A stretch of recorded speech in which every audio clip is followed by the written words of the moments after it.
Hi, we're going to be doing our last lecture for the term is a bonus lecture. So we've finished all of our compulsory stuff for the term and we're doing a short one on building an MVP.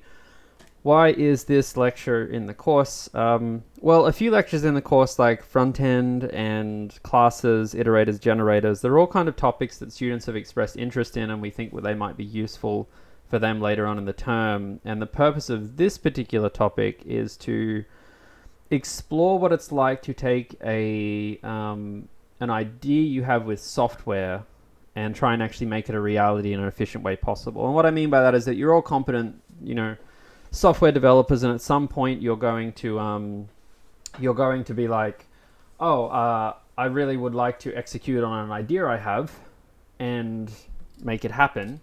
And I want to kind of give you some tips in getting to that. Now, there's the questions about, SDLC, it doesn't really matter what category it's in. Some people are kind of pointing out that on the lecture page it has the SDLC icon. Now, it's not really it doesn't really strictly fall in the software development lifecycle. Now, what I'm trying to articulate in this one here is that, and I actually have a disclaimer at the start, which is that this lecture highlights some key principles in trying to rapidly develop and execute on software solutions you see in relation to a given problem. The key part here is the rapidly develop part. So some aspects of the approaches we talk about today may be incompatible with more fundamental software engineering principles discussed in this course. And that's really important because throughout the course we kind of have all this emphasis on, you have to, look at all the requirements and then design stuff. And even though you're going to be iterative about it, there's a certain level of methodicalness and process to follow with all of these things. Whereas when it comes to trying to really rapidly build a software solution, sometimes we have to cut corners basically, and we test a little less and everything like that. So the reason that it's kind of unrelated to stuff is because it's just it's really about hacking in the sense, or growth hacking, prototyping. It's not really about trying to build scalable software systems. It's more like testing an idea, because what an MVP is, as an idea, is a number of minimum viable product. It's an idea where you can demonstrate the fundamental value of a proposed system without investing resources to build out an entire system. Right? Pretty cool idea. So what that means is that if you have an idea, and let's say you're like, I really want to build an app that helps tell people, someone come up with an idea. Actually, I always talk about this idea in another course because I had a student that I was mentoring 6 months ago said, I have an idea which is I would like to build an app where I scan in groceries that I buy from the store, and it tells me when they're going to expire. So it's basically an app that tracks when food's going to expire, and then it tells you. So you wake up and it says, hey, you need to eat the chicken today because the chicken's going to expire later on. And it's a cool idea for an app, right? The problem is, as an idea, if you think of that as a business, to actually implement that, you're going to need to, have these big software systems, robust software systems, tons and tons and tons of stuff about that. But to do all of that, you're probably going to need some people to believe in you, whether that's other CSE students or business people or people with money to help pay for you or other people. You need to give them something that they're like, this is a taste of what it could be. And typically this MVP tries to demonstrate that in the simplest way, so that someone's like, I get it, I can see where this is going. So the point of an MVP is to get people excited to make it real. So it's the smallest version of it's the smallest version of real, and then it's let's go and make it massive. The whole sole purpose of an MVP is to validate assumptions, not to build good technology. Good technology can come later. So Justin's just said, would MVPs generally violate the good style or design guidelines laid out in this course in favor of speed? Yes, and that's kind of why I put that disclaimer at the front, because a lot of thinking that comes in the software space when it comes to developing really simple products or MVPs is really about speed is everything, and maintainability means very little. Because a good example to think about is, let's say that as an idea you build an app and or a website or whatever, you're going to build it, and then if someone likes it and people want to get on with you, or people want to give you money or anything else, you're probably going to go and rebuild the thing anyway, because in the space of trying to demonstrate and prototype to get enough kind of traction to go bigger, often over-engineering is just going to slow you down. Like if you have a cool idea for an app, there's no point you sitting down by yourself in your spare time, trying to really dig deep into a software project and think about all these future-proofing cases, and making sure your software is really robust and it's like thread safe and concurrency safe and everything else, just so you can go and delete it like later, which will probably happen. It's really just about like, it's very ends focused. Waleed says a taste of the potential. Yeah, that's kind of it. You want to give an MVP to someone and they go, I get what you're doing, at the core of it, and the example, like you see this around, if you Google, what is an MVP into Google, you see a lot of these like little diagrams that are super useful and friendly. This is my favorite one because it's nice and simple, where it's just like, if you set out to build this really cool idea, right, where you say, I'm going to build a car and it's going to be really fast, it can seat 4 people, all of this stuff. You don't go along trying to, essentially be like, let's build all the foundational elements. And I'm sure some of you might have done this if you're trying to build a software system, right? You might sit down and say, well, I'm gonna plan this and I'm gonna plan that, and we're gonna have this back end here and this here, and we'll future proof this, and we'll have all these separate folders for like categorizing stuff in the future. You might do all of that, but it's just not needed. So you don't go out and say, we're going to go and start building the wheels of a car without building the rest of the car. The reason for that is most of the time you don't actually finish it, because it's not like you're working on it or anything. It's often a little side project or a little bit of fun. So you're better off going, let's make something more contained. So as an example, if you're building like an MVP for this little food app that I mentioned, where you kind of keep track of food, you aren't going to go and like integrate with like an OCR, optical character recognition framework that like looks at the groceries, and then you're not going to write a machine learner to go and like see due dates and all this other crazy stuff, and you're not going to go and build like some big SQL database over here to store everything and so forth.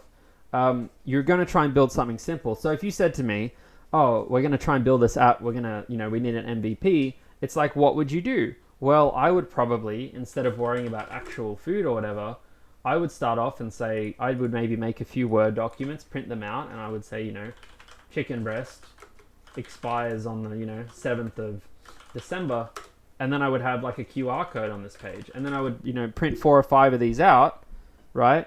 So that like, when you can build an app that's basically just reading from the QR codes on these pages, right? And that way it's like someone can actually see what it's like. They don't need you to solve all the problems or have a really intelligent design and really thought out software architecture. You're just trying to convey the idea and validate that people actually care about this, because whether someone's holding up a piece of paper or whether they're holding up some food from the grocery store, it's like it can all give you the same impression. So you could go and build a really simple app like that, where you scan these things in and then, you check and it gives you a list of when things are going to expire, and then you're like, oh, great, okay, I get the idea of it now. So that's kind of the purpose of an MVP generally. It's the smallest demo of something that still makes it clear what the biggest idea is. And yeah, back to the point about, the MVPs violate good style and design. It's all really the same thing, which is like, so it's like yes and no. It's all the same as the design stuff we talked about, in the sense that you need to figure out what your problem is, design a solution, build it, test it, make it available to someone, and then start again. It's all the same in that regard.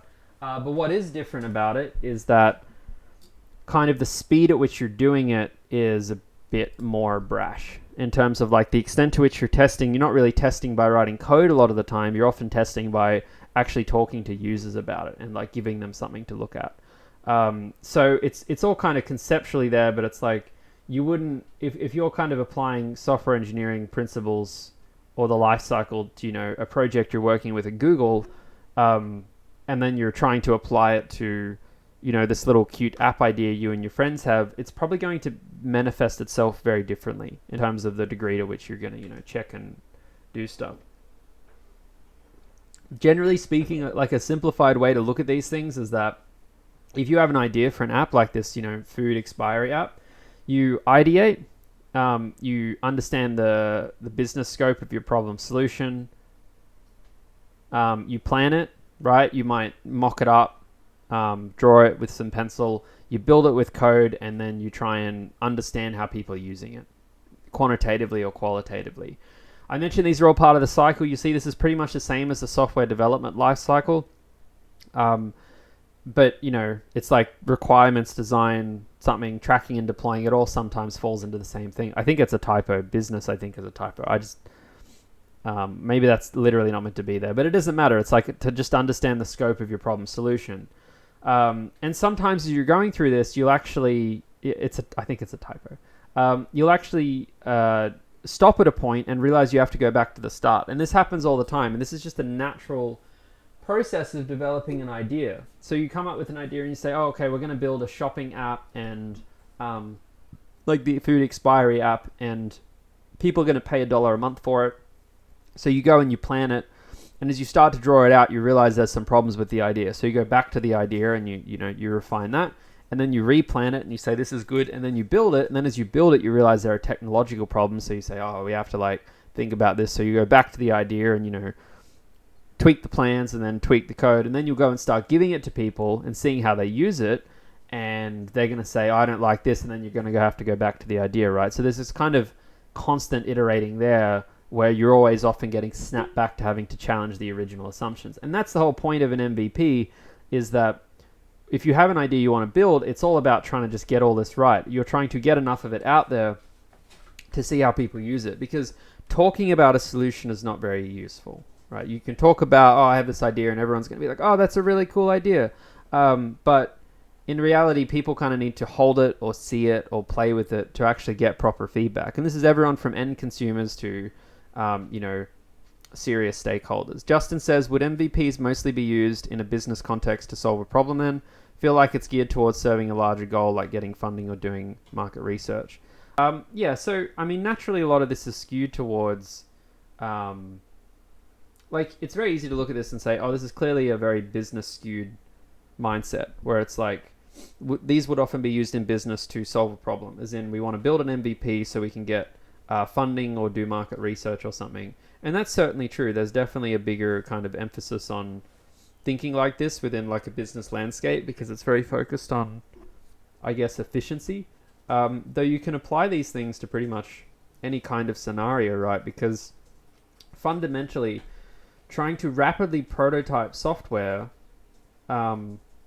such that you can get confidence that your idea is good is something that you can pretty much apply to every single topic, right?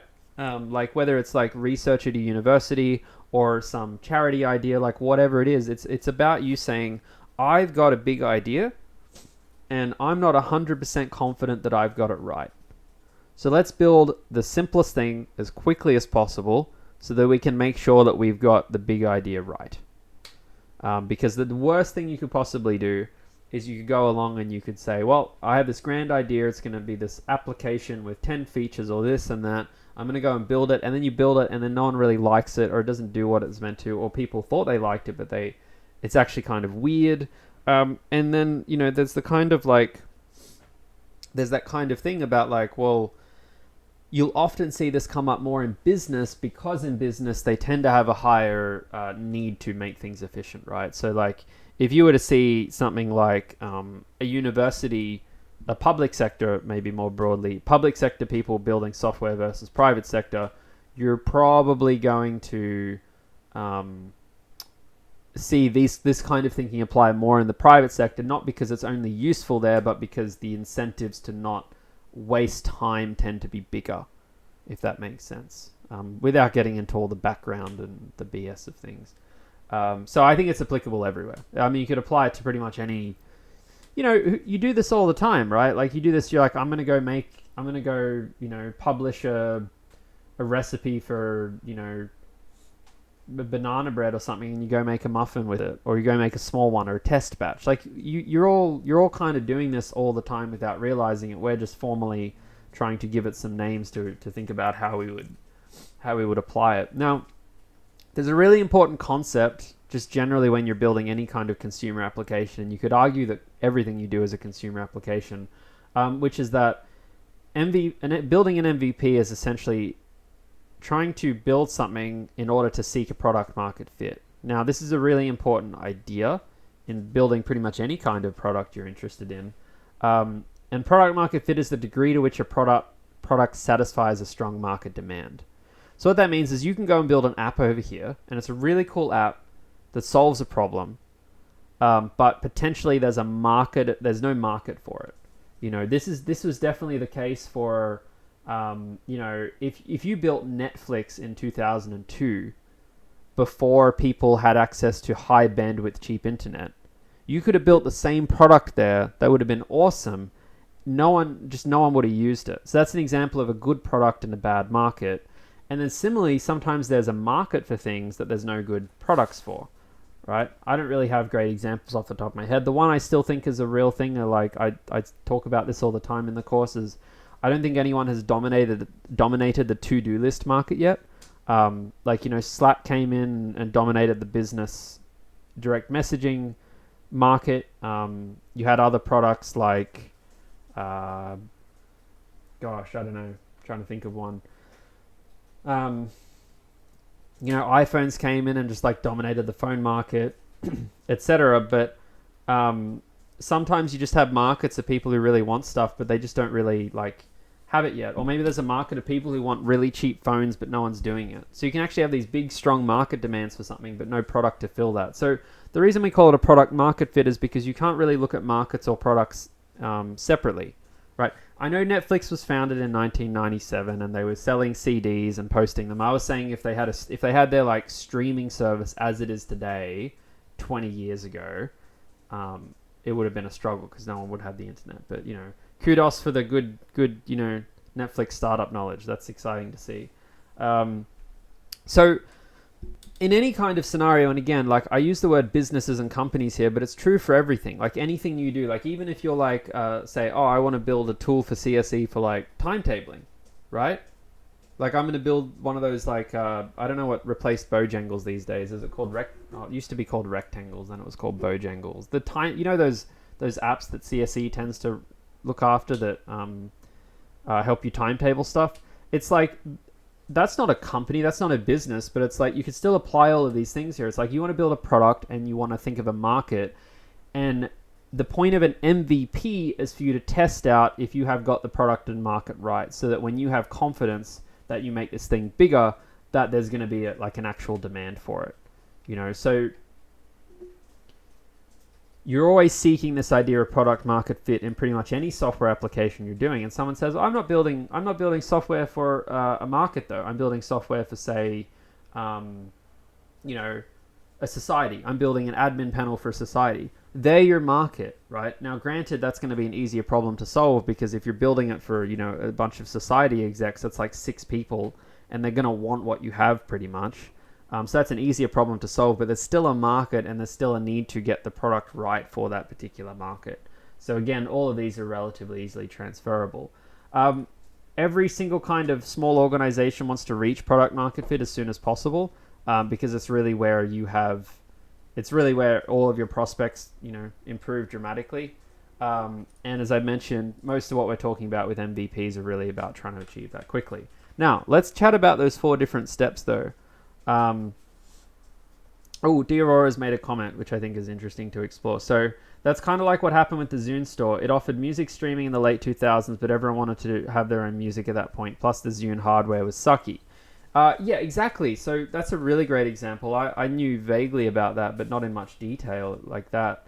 So Zune tried to do music streaming and no one was ready for it yet. And timing's a really big thing as well. Sometimes you can be too early, sometimes you can be too late. The whole point of that slide previously was that there's no such thing as a good product, right? Like there's no such thing as a universally good product, because there's such a thing as like this is a good product market fit, but a product depends on the market you're selling it in. And the extent to which that product satisfies that market is going to depend a lot on the idea of what it is, the nature of the market, the timing of everything like that.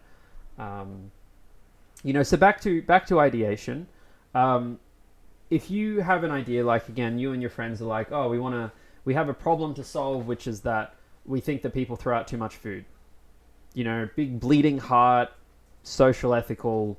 We want to reduce food waste, help the environment, give people more confidence. So that's our problem. We're gonna make a solution for it, which is to help people track when food expires. The best place to start, or one of the best places to start, in my opinion, is to try and draw out. You'll see a couple of these around the internet. They'll either be called like a business model canvas or a lean canvas, and they're essentially ways that you can articulate your ideas and solution together, and it's to articulate the core principles of a business. And again, whenever I say business, I just mean some kind of organization interested in building something that people want. You can apply this to anything. It's a great place to start. It looks like this. You'll see other ones similar to this, and the idea is that if you have an idea, don't go out and code anything, don't go out and mock up anything or pencil draw anything. Sit down and try and fill something like this in. You can find templates like this all over the internet. And it's just asking you to highlight the key points of like a company. So if we tried to fill this in, for instance, we could say, well, what's our problem with the food expiry thing? People, the problem is that people waste money throwing out food.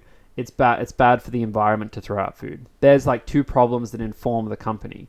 The solution you're interested in is to track when food expires and notify the user, and maybe that's it. Or maybe you could say, provide suggested recipes for food that's left over.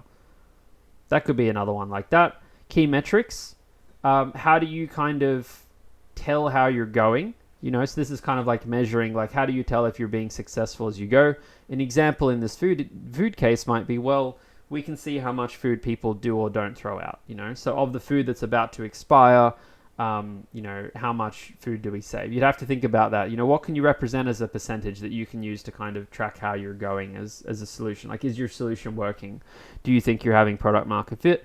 You have cost structure. What is this thing going to cost? Okay, it's a mobile app, probably. So you're going to have to pay for it to get built. You're going to have to host it somewhere. That's maybe all you have to write down there. So that left-hand side is very much focused on the product, irrespective of the market. And the right-hand side is very much focused on the market. So it's in, who are your customer segments? Well, who are people that throw out food? I don't know. I actually just have no freaking idea. But it's like, I imagine it's a lot of full-time workers. Maybe with kids or without kids, I don't know. You could do a little bit of research there or just take a guess. I mean, this is all just meant to be like a guess, right? Because you're meant to go and build things and learn more to come back to this and change it and be like, we got it wrong, time to change it. You have your channels. How are you going to get to those customers? Well, if you have food that's being thrown out, how do you get to those customers? I don't know. There's 100 different things you could do. You go partner with Woolworths and Coles. Try and get some interesting, material working with them where they can actually try and help sell your app for you. Maybe it's good for them as well. Maybe you could start selling ads on the top of all the bins. Go to all the bin suppliers in Australia and ask them if you can stick a label on top of all the bins and you'll give them $1 or something. That's a terrible idea, but you get the point. It's all about how are you going to go from this state of people having no idea what you're doing to people having a total idea of what you're doing and everyone knowing about you. So that's what a channel is in this particular scenario. It's how you bring them from one place to another like that. You have your unfair advantage. This one is really, really tough. This is about what is it about you that's so special? How do you stop other people doing this? So if someone else came along tomorrow and said, I've got the exact same idea. Why are you still going to beat them? Why are you still going to build a better thing or find a better market? That's, again, a really hard question to answer. A lot of the time it just comes down to networks or money or into some kind of specific genius you have or I don't know what, but that one's particularly hard. And then there's revenue streams. How are you actually going to make money? How would you make money off an app that helps you not throw out food that's about to expire? That one's really hard. A lot of the time you can make money off some fairly fundamental key ideas. You have making money through ad revenue. You have making money through upselling a premium feature from a freemium feature, such as here is like the basic version that's free, and then here's like the premium version that costs more. Lots of applications do this, like Slack, for instance, is one example I know off the top of my head. You could just charge from the get-go straight to the consumer, like Netflix does, or like other streaming services do. You can also charge the supplier. So for instance, there's a scenario where Netflix could actually be free to you, but they expect the production companies to pay them. Now that obviously doesn't make sense because Netflix clearly pays production companies for their movies, because why would a production company spend money to make a movie and then pay Netflix to show it? That doesn't make sense. But, in a case like this, the question is, are you going to get consumers to pay for it, or are you going to get,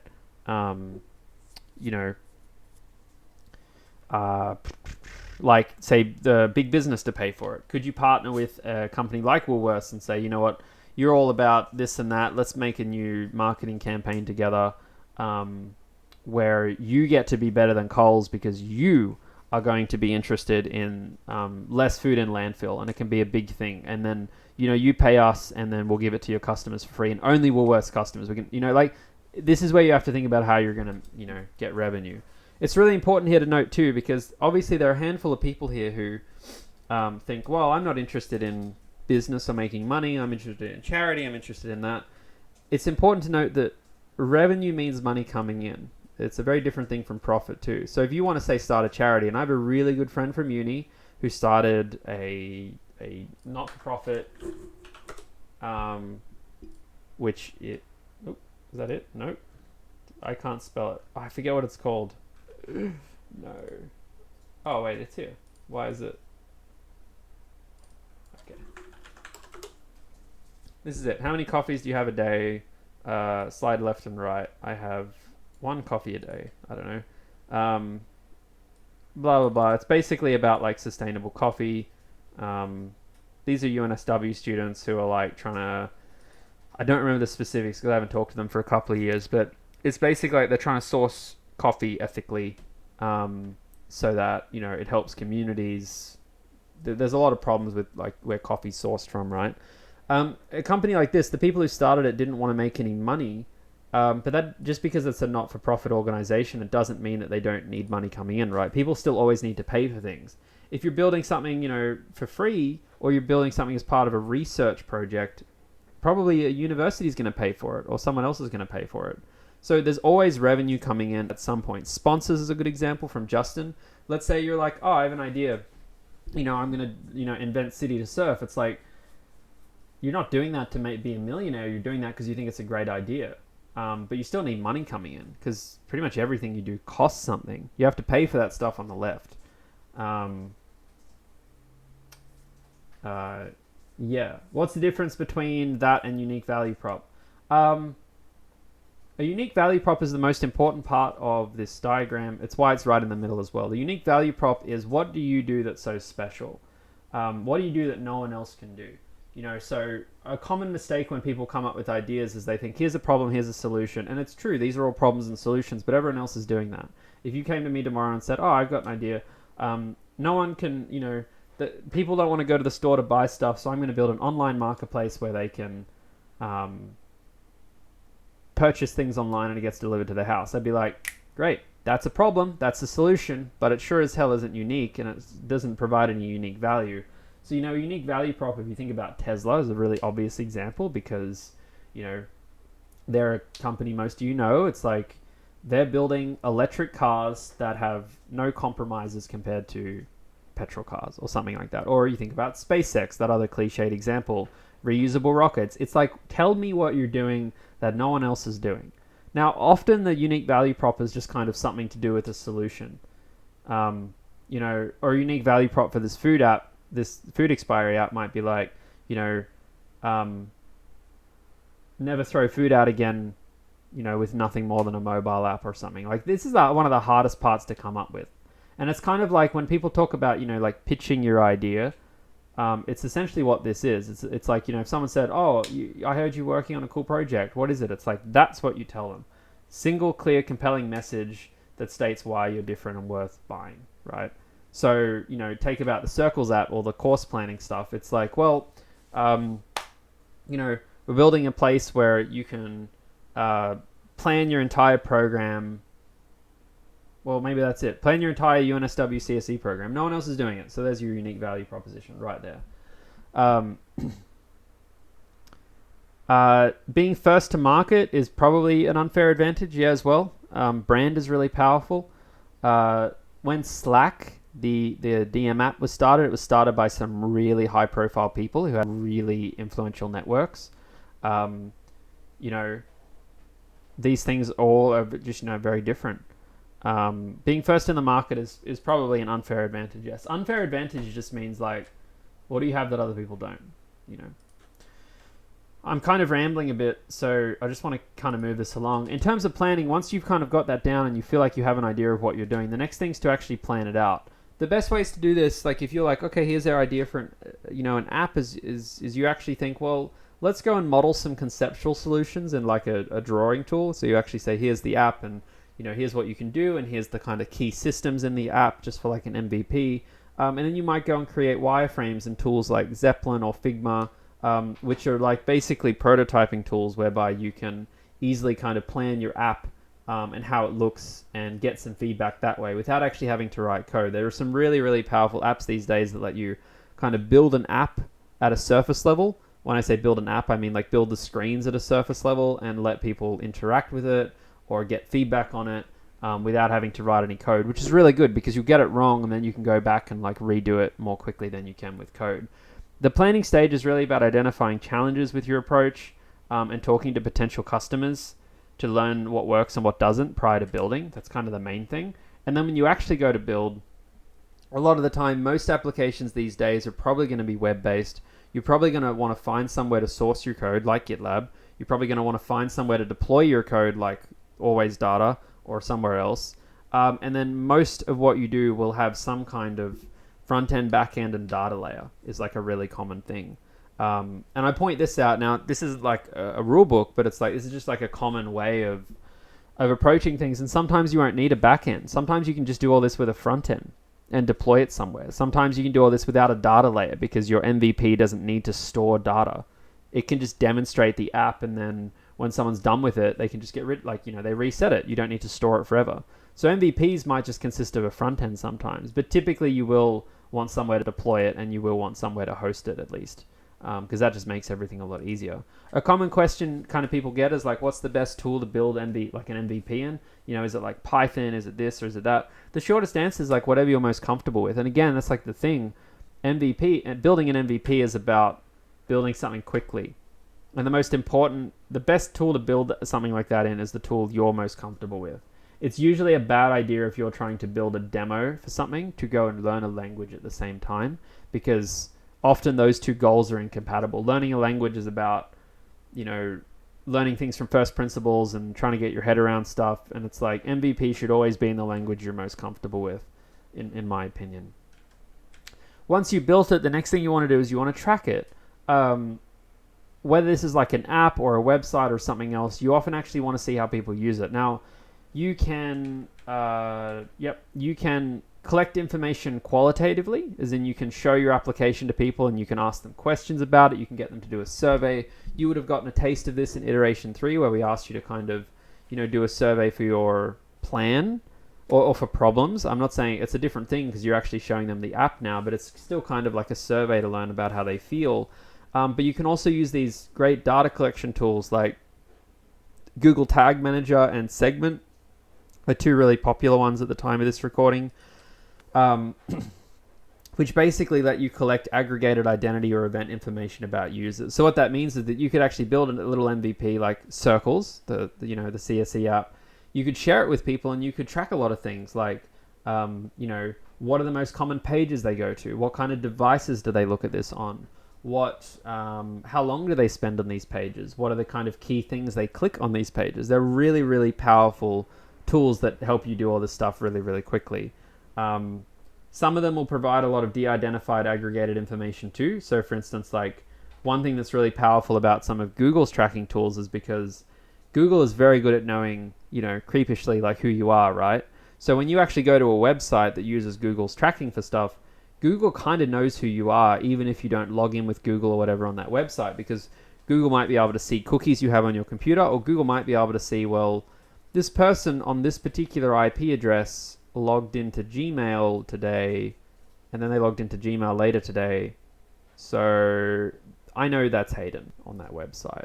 And therefore, when you go to like a Google tracking tool, they can actually tell you things like, 10% of your users are between ages 20 and 30. They don't tell you who they are or what specific users' ages are, but Google can help provide this information because they have a lot of information about like who people are generally, so they can aggregate that together. So really, really powerful tools. And at each of these stages, as you're doing this stuff, you're using it to learn more to go back. So you might build an application and it has a few different sections, and no one is using a particular section. Maybe it's just not being used. So this is your chance to learn and go back and say, maybe we need to change the design. Or if you've really gotten an assumption wrong, if you really thought something was useful, but then when you released it, no one cared about it, maybe you'll go back all the way back to ideation and say, we need to change what we're actually like thinking about as an entity or business here. There's a great book. You should read this book if you're interested in this kind of stuff, about like trying to prototype quickly. There's a lot of good books like that. If you're interested in kind of seeking support more in like the trying to build ideas, particularly in a business sense, UNSW has a rich array of entrepreneurial programs and support for UNSW students. It's pretty much the biggest university managed kind of support and incubation area in Australia. So you're generally in good hands with the uni. There's a massive undersupply of competent software engineering students in this industry. When I say industry, I guess I mean in particular in this like UNSW entrepreneurial space. There are an absolute uncountable number of people I know or know through second hands that are, they have like commerce backgrounds, arts backgrounds, a non-coding background who have like a business idea. And this isn't one of those like cliched, I'll handle the business side kind of things. This is like people with real cool, interesting ideas who just don't know how to code and they want someone to work with. I get asked on a bi-weekly basis, do you know any students who are interested in this kind of stuff? So if you go and check out that space at UNSW, it's very likely that if you kind of like feel like, I'd really like to put my coding skills to test somewhere, that you'll be able to, generally meet someone or meet some people at some point that you can poke around with. And it's a great idea to do during uni because it is a great opportunity to kind of just poke around and explore. The worst thing that happens is you learn, right, with all of these things. There's also an actual structured program, which I think a lot of you should apply for. Well, I mean, everyone should if you can. It's called the Peter Farrell Cup. It's UNSW's longest running entrepreneurship kind of competition. It's really basic as well. It's designed for people who are, for lack of a better word, like kind of noobs, right? In the sense that it's like, there is no, you could come off the street for this kind of thing. Knowing how to code is amazing because a lot of people actually do this thing and never build a product. They just kind of come up with an idea and they kind of try and sell the idea.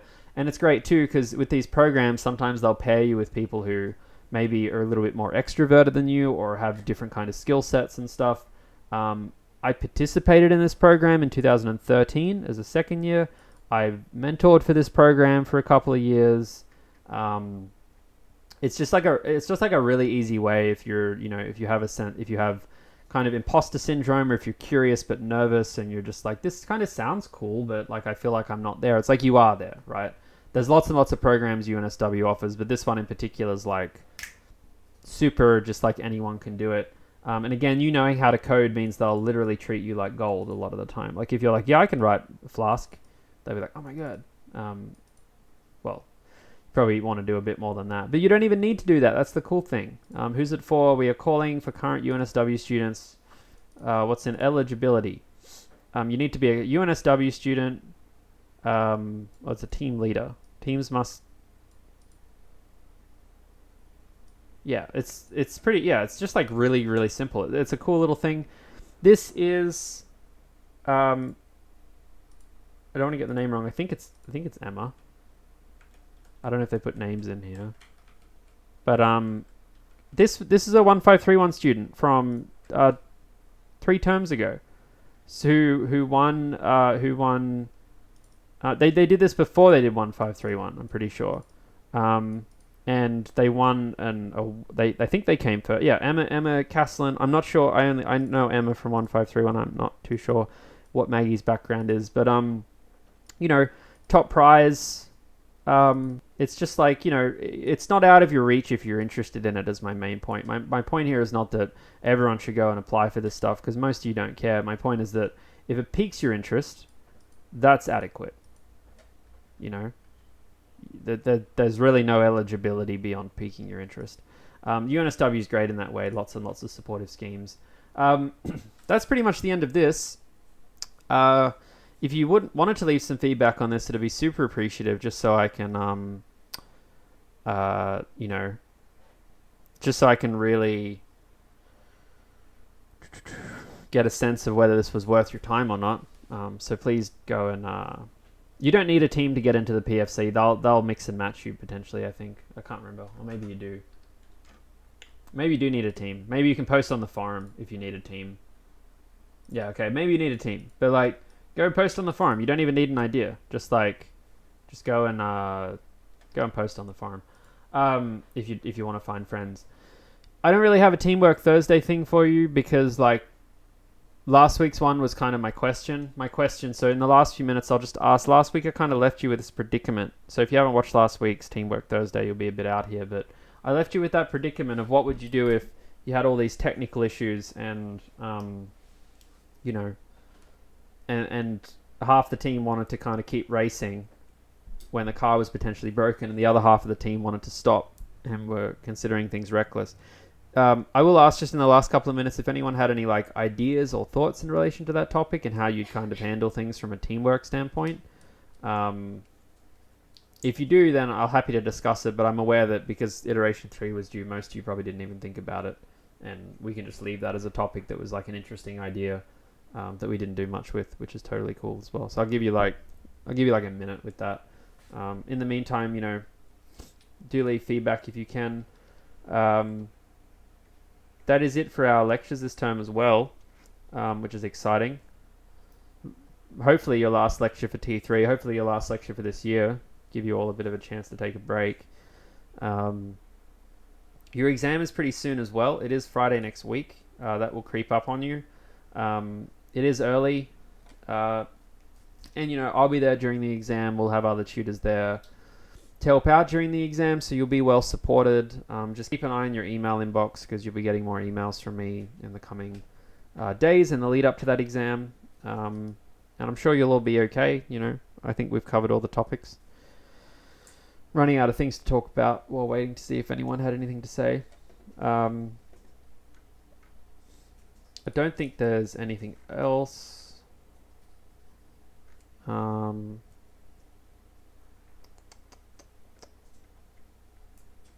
Yeah, just good luck. It's a short answer. Justin has said, in relation to the Teamwork Thursday thing, I feel like individually talk with leads or key people like the driver and get a general idea of the sentiment. Then if key people are willing, then see how the team feels. That's a really great point, Justin. I'll talk to that for just a second. So, and I'll just copy and paste Justin's response here about what would you do if you have this car that seems like it might break and there's something really dangerous and a bunch of people want to keep going. And if you don't keep going, they'll think you ruined their life, and a bunch of people don't want to keep going. And if you do keep going, they'll think you're reckless. And if you hurt someone, you're in a bit of a pickle. So I feel like individually talking with leads or key people like the driver and get a general idea of the sentiment. Then if the key people are willing, then let's see how the team feels. That's a great approach. Sometimes it's often good to go to key people. In teamwork scenarios, they'll sometimes have, they'll talk about the principle of the first follower in terms of, or just go find the key people that swing the mass. In any group of people, there's a critical mass that you have to convince, and it depends on the dynamic. Typically, it'll be a mix of the hardest working people and the smartest people is what I find. Sometimes the nicest people too, but typically the hardest working and the smartest. If you can get the two hardest working people on and the two smartest people on an idea, you'll often find you can get something through because they're the people that are respected the most. Most often in group situations I've seen, the most respected people tend to be either the hardest working or the smartest people. And then failing that, sometimes the kindest people. You'd think that'd be higher, but it's kind of funny how it's not, I find, in some scenarios. Will this section of the lecture be saved separately in the Teamwork Thursday section? No, it won't. I forgot to hit record, but I'll put a link to it anyway. In this particular situation, what was done was that we basically tried to understand what people have to lose. So we sat down and we said, what do people have to lose? And Blake had a great point here, which is like, I would leave it entirely to the driver because they're the person who's at risk of actual harm. So that's a good point. So you've kind of got a driver, or in our case, two drivers, because you have to take shifts. So, they need to be on board.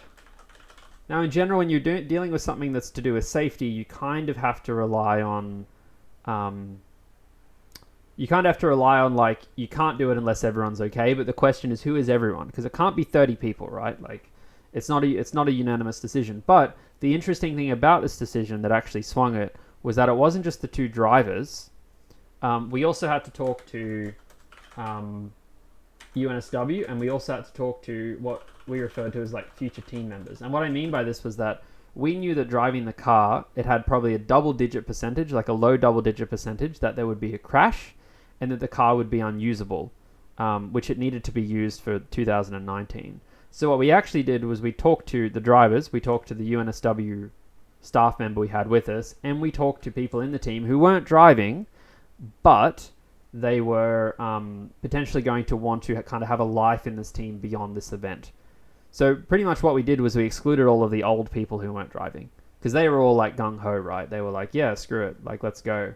And some of the young people were like that too, though there were a couple of team members who were like, I don't want to have work for 2 years just to crash this thing and then, not have it for the future. So we ended up pulling out. That was a rough decision.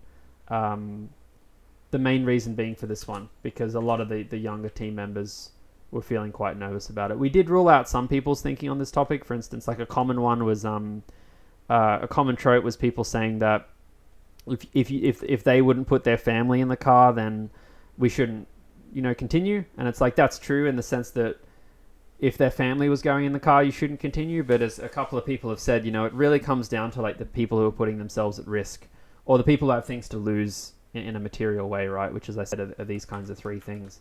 I think the most important thing, just to wrap up on a topic like this, is to really take people on a journey. No one's ever going to be happy with what you do, right? This happens when I run a course, right? I set a deadline, I make a rule. There's always people that are grumpy. The biggest thing you should always do, particularly when dealing with like kind of complicated decision frameworks and group settings, is to make sure that you always bring people along the journey and help them understand the why of what's going on. Because if you don't do that, then not everyone's going to like what you do, but everyone should understand and hopefully respect what you do. And most people do that if you treat them with respect, you treat them like adults, and you explain what you're doing. People really like transparency, particularly in this country at least.